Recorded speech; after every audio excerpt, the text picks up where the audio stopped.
Welcome to this week's installment of Today and Tomorrow in Scottsdale with Don Henniger. I'm Don. With me is my podcast partner and man who always votes for Scottsdale. Every time. Every time. He's Mr. Thumbs Up for Scottsdale.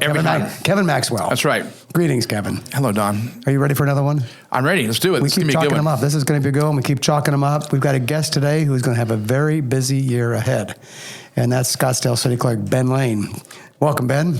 Well, thank you very much. I appreciate it. So Ben has overseen 3 elections in Scottsdale since becoming city clerk in March of just about 3 years ago, March 2021.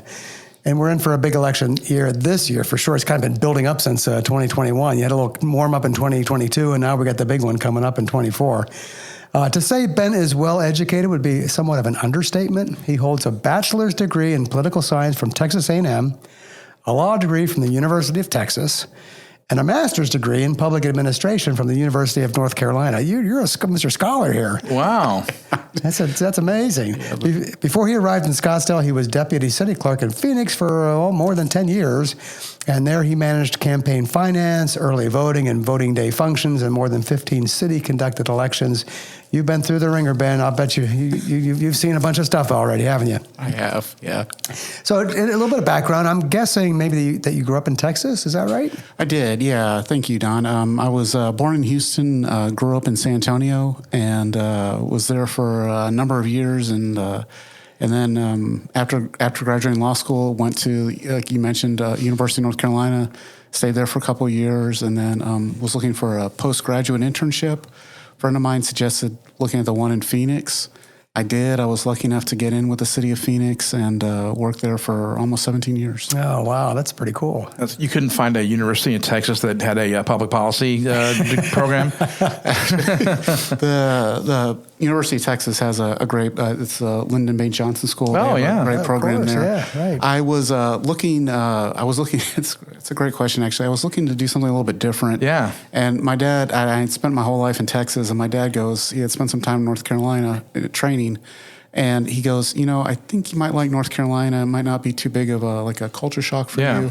So I went there, and I loved it. I was actually looking to stay in North Carolina. Oh, really? And Chapel Hill? Or? I was at Chapel Hill, yeah. And they actually had a postgraduate internship in Charlotte, but a friend of mine said, you need to go to this one in Phoenix.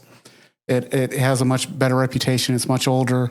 And it's interesting. The director of the program at UNC actually worked for Phoenix in the mid-'70s or early '80s, and so he was well familiar with it, and he really encouraged me, and I took a shot and was lucky enough to get one of the slots and started in Phoenix. I thought I'd stay there for a year.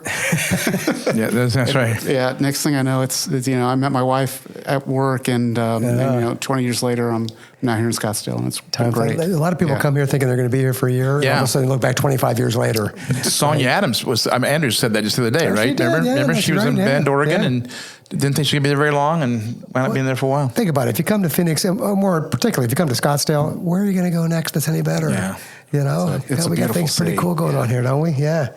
So talk a little bit about your role as a clerk. I mean, let's focus a little bit first on the elections, because it's going to be a crazy year coming up. We've been through a rough couple of years in the past, and you're right in the hot seat when it comes to Scottsdale. But so let's get into a little bit of the election stuff that you'll be monitoring. But let's not forget to talk about, you got a lot of other duties that go on at the city clerk's office too. But how are you gearing up for the election season? What's when you come to work right now and you're thinking about the year ahead? What's on your docket? Yeah, that's a great question. Thank you, Don. So right now, actually, is the presidential preference election, and that election date is March 19th. So for the Republican and Democratic parties, they're selecting a candidate right now for their choice for president. Why the city isn't directly involved in that, at City Hall, we are an early drop box ballot location, so it's very convenient for voters if they'd like to stop by City Hall to drop off their ballot if they're in one of those two major parties. But the Scottsdale-specific elections, we have an election, as we were talking about before we started, the primary date actually changed by a week. So it was August 6th. The primary date is now July 30th. Right. And in our primary election, our mayor's up for election, and then we have 3 council seats. Scottsdale, like many cities, they stagger their elections to kind of ensure continuity on the council. So 2 years ago, we had 3 council members up. Now we have our mayor and the other 3 council members. And if none of the candidates receive a majority of the votes cast in August, they would move on to a November general election. And obviously, as you all know, that November general election ballot is going to be Oh my gosh. Huge. It's going to be, we're going to need a ladder to get through the whole Yeah. thing, put it up on a wall and Yeah. it's start going to be 2 stories high. Yeah, so it's going to be a very long ballot, and obviously a lot of races: a presidential race, a U.S. Senate race, many state and county races as well. So talk a little bit about your responsibilities as it relates to managing the elections, because mostly the county administers the elections, but the cities play an integral part of that too. What's that relationship look like? Yeah, so for Scottsdale, we partner with Maricopa County, and so our responsibilities are working with candidates. So we help candidates with their paperwork, getting on the ballot. We handle campaign finance, so that's money that candidates